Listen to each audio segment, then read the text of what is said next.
Il existe bel et bien un antagonisme puissant, réel, entre Dieu et le monde.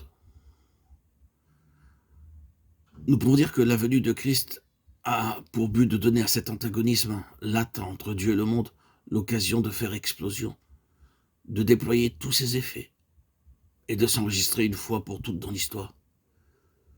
La venue de Christ projette en effet une lumière saisissante sur la réalité de cet antagonisme entre Dieu et le monde, et le mit en relief d'une façon qui n'avait jamais eu ni précédent, ni parallèle. Cette hostilité entre Dieu et le monde apparaît déjà clairement dans l'Ancien Testament, quoiqu'elle y soit plus ou moins localisée. Avec la venue de Christ, elle prend soudain un caractère universel.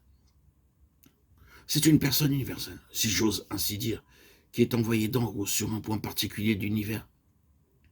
Et ce sont des forces universelles qui concentrent sur elles leur inimitié.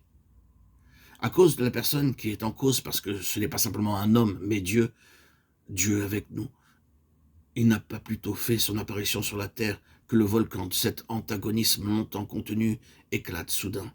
C'est Hérode d'abord dans le désert, Satan à Nazareth, des compatriotes.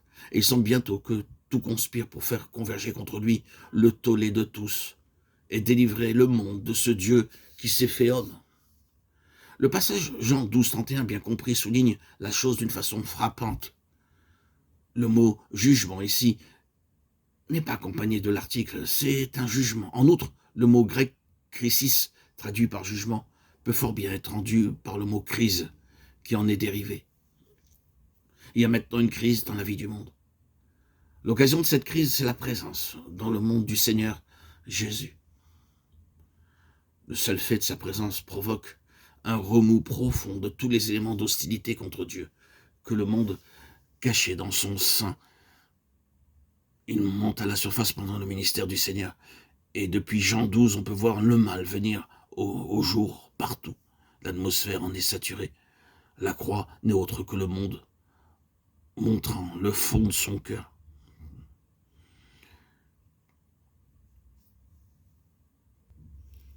La présence des saints dans le monde produit les mêmes effets qu'avait produit la présence de Jésus. Elle provoque le monde à se montrer tel qu'il est. Elle force le mal qui se cache à apparaître au grand jour. La présence des saints dans le monde est la condamnation du monde. La puissance de notre témoignage est tout entière là. La valeur de notre témoignage est déterminée par l'intensité du conflit auquel il donne lieu. Elle est proportionnelle à la virulence de l'antagonisme spirituel entre notre esprit et l'esprit du monde. Le peuple de Dieu est dans le monde pour enregistrer le choc entre l'esprit de Dieu et l'esprit du monde. Ainsi placé, pour ainsi dire, entre le marteau et l'enclume, il nous serait impossible de tenir victorieusement le parti de Dieu si cette loi de la mort n'avait pas été préalablement détruite. Dieu a introduit chez ceux qu'il racheterait du milieu du monde une loi d'opposition qui fasse intervenir un élément nouveau dans leur constitution même. Et cette loi d'opposition, cette contre-affinité, n'est autre que la vie céleste, la vie d'en haut, dans notre vie.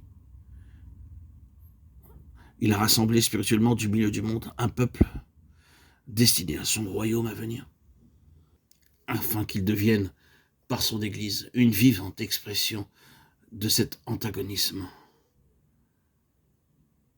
qui existe entre Dieu et le monde.